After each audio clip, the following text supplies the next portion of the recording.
Les pères de l'Église, Origène d'Alexandrie, Clément d'Alexandrie, Alexandre d'Alexandrie, je tiens quand même à rappeler à tout le monde qu'Alexandrie, c'est en Afrique.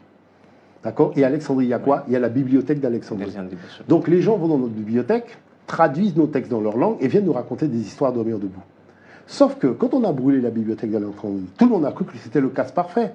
Parce que nous n'allons jamais avoir la possibilité de vérifier. Ah ben, je vais vous raconter une chose. Moi, je viens de la Guadeloupe. Il y a quelqu'un qu'on déteste chez nous, c'est Napoléon Bonaparte.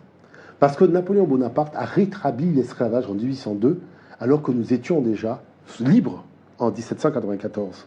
Ce qui a entraîné la révolution haïtienne, qui a fait que Haïtien a coupé les ponts donc avec la France en battant l'armée napoléonienne. Nous, on était à deux doigts de le faire. Hein. C'est simplement que la cache d'armes, on a eu un petit souci, parce que les autres qui nous poursuivaient ont décidé de prendre des bateaux, et ils nous ont coupé la route sur le chemin, donc du fait d'avoir des munitions pour aller à nouveau les affronter. Mais toujours est-il que ce qui est très étrange, regardez ça parce que l'univers c'est un côté plus, un côté moins. Napoléon Bonaparte, c'est lui qui a fait l'expédition en Égypte. C'est lui qui a trouvé la fameuse pierre de Rosette. Et cette pierre de Rosette, c'est elle qui va permettre à Jean-François Champollion de déchiffrer les hiéroglyphes. Et comme il n'y a plus de bibliothèque d'Alexandrie puisqu'ils ont tout cramé, Napoléon dit, ben, je vais descendre dans les tombeaux souverains, dans des tombeaux royaux, oui, pour voir s'il y a des textes. Et qu'est-ce qu'il découvre sur les murs?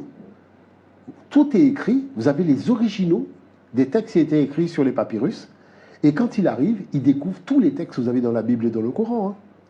Donc c'est pour ça que c'est une histoire qu'on cache. En gravure rupestre. Écrit en hiéroglyphe, votre Dieu est le Dieu unique, il n'y en a point d'autre mis à part lui. Est-ce que vous comprenez ce que je veux dire? Notre Père qui est aux cieux, que ton nom soit sanctifié, je vous salue Marie. Hein, le Seigneur est avec vous. Donc il faut comprendre la chose. Donc Jean-François Champollion dit, mais c'est quoi cette affaire? Vous avez pris la tradition des Africains et vous présentez ça comme étant un héritage occidental ou sémite. Moi, je vais faire une conférence à Paris et je vais en parler à voir. Donc il va arriver à Paris, dans le cadre du lancement du Collège de France, il fait une conférence dithyrambique.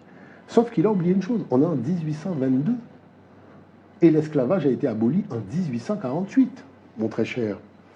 Donc, en ce qui me concerne, je pense qu'on a mis un terme un peu rapide à son espérance de vie, parce qu'il y avait des enjeux géopolitico-financiers, puisque la France avait créé la Banque de France en 1800, mais il n'y avait pas de pognon.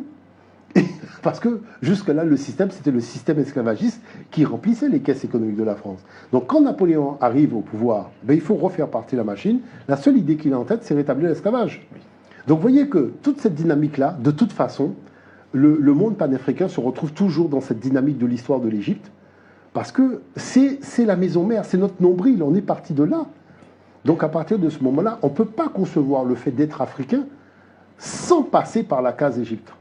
Parce que la case Égypte, c'est ce qui nous donne nos humanités classiques africaines.